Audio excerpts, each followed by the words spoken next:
자, 그리고 여권에서는 이재명 대표를 견제를 하는 분위기가 계속 이어지고 있다고 제가 말씀을 드렸었는데 민주당과 이재명 대표가 오락가락한다 이런 비판 계속 나왔었죠. 특히 정책 행보가 우클릭을 한다, 이랬다 저랬다 한다. 그래서 더 불안을 키우고 있다 이런 지적이 있었는데 지난 12일이었죠. 민생연석회의에서 민생의제로 발표된 내용이 있습니다. 전세 계약을 10년 동안 보장하는 내용의 임대차법 개정, 이 내용을 언급했던 게 논란입니다.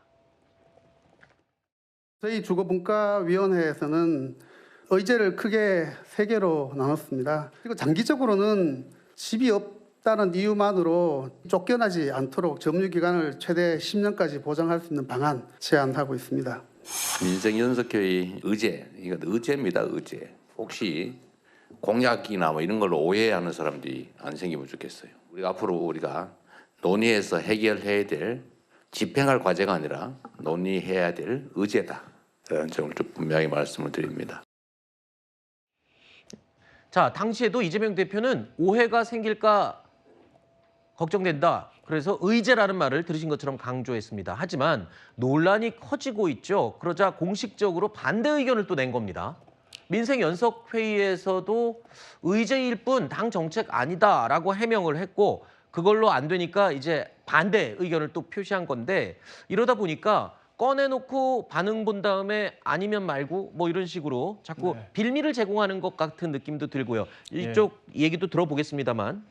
그러니까 의제가 아니라 과제가 아니라 의제다. 사실 전 말장난과 다를 바가 없다라고 생각을 하거든요. 그러니까 공약을 한 게 아니라고 하더라도 적어도 민주당 내에서는 논의를 거쳤다라는 것이고 논의를 거쳐서 공표할 정도가 됐다라고 판단을 했기 때문에 이게 20대라는 카테고리까지 만들어서 발표를 한 게 아니겠습니까? 그런데 전 이런 것들이 공약이건 아니건 민주당의 방향성을 보여주는 거라고 생각을 하거든요. 네. 그러니까 임대차 3법의 부작용으로 세입자들이 보호가 되는 것이 아니라 오히려 전세 부담이 커졌다라는 게 입증이 됐고 임대차 3법이 결과적으로 전세 사기의 원인이 되었다라고 하는 거거든요. 그런데 이런 잘못된 부동산 정책 방향성에 대한 자기 반성을 하기는커녕 오히려 더 발전된 방향으로 더 강화된 이 10년 동안 세입자들을 보호하겠다라고 이야기하는 것 자체가 얼마나 민주당의 싱크탱크 기능이 망가졌는지 정책 방향성이 왜곡됐는지를 보여주는 것이라고 생각을 하고요. 상식적으로도 거의 10년 동안 임차를 한다라는 것은 거의 소유권을 이전하는 것과 차이가 없다라고 생각을 하거든요. 네. 이런 발상이 가능하다라는 것 자체가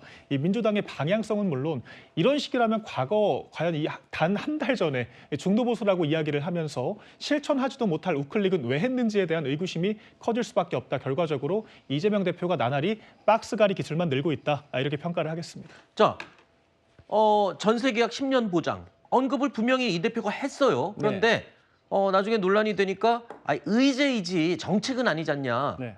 이게 말장난 아니냐는 지금 지적이거든요. 아니, 분명히 아니라고 말을 했는데 말장난이라고 하면 더 이상 어떤 말을 할 수가 있겠습니까? 네. 또 듣는 것도 죄라고 하면 이 세상에 죄인 아닌 사람이 얼마나 있겠습니까? 변창흠 전 국토부 장관은요, 문재인 정부에서 국토교통부 장관을 하셨던 분입니다. 그런데 문재인 정부에서 사실 부동산 문제 때문에 정권이 교체됐다고 해도 할 말이 없을 정도이기 때문에 저는 문재인 정부의 어떤 그 기조와 만약에 이재명 대표가 대통령이 된다면 이재명 정부와는 다를 것입니다. 그렇기 때문에 그런 차원에서 이재명 대표도 분명하게 이것은 맞지 않다. 개인 의견일 뿐이다. 라고 선을 그었기 때문에 여기에 대해서 계속 공격하는 건 과도한 정치 공세다. 이렇게 말씀드리겠습니다.